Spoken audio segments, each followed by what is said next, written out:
ನಾನೇ ಹೋಗಿದ್ದೇನೆ. ನಾನು ಹೋದಾಗ ಕಲ್ಯಾಣ ಮಂಡಳಿಯಲ್ಲಿ ಇದ್ದಂತ ಅಧಿಕಾರಿಗಳು ಕೇಳಿದರೆ ಕಟ್ಟಡ ಕಾರ್ಮಿಕರಿಗೆ ಮದುವೆ ದಾನ ಸಹಾಯ ಯಾಕೆ ಸಿಕ್ಬೇಕು, ನಮಗೆ ಸಿಗ್ತದ ಅನ್ನುವಂತ ವಿಚಾರಗಳನ್ನ ಅವ್ರು ನನ್ನ ಹತ್ರ ಕೇಳಿದ್ದಾರೆ.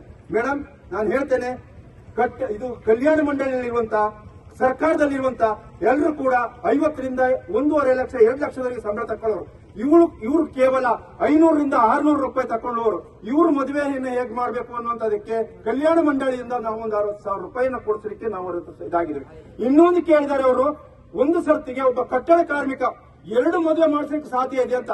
ಮೇಡಮ್, ಇದು ನಮ್ದು ತುಳುನಾಡು, ಇಲ್ಲಿ 2 ಅಲ್ಲ 3 ಮದುವೆಯನ್ನ ಮಾಡ್ತೇವೆ. ಯಾಕಂತ ಹೇಳಿದ್ರೆ ಇದರಿಂದ ನಮಗೆ ಖರ್ಚು ಕಡಿಮೆ ಆಗ್ತದೆ ಅನ್ನುವಂಥದ್ದನ್ನು. ಅದನ್ನು ಕೂಡ ಇವರು 3 ಮದುವೆ ಹೇಗೆ ಮಾಡ್ತಾರೆ, ಇವರಿಗೆ ಎಷ್ಟು ಹಣ ಇದೆ ಅನ್ನುವಂಥದ್ದನ್ನು.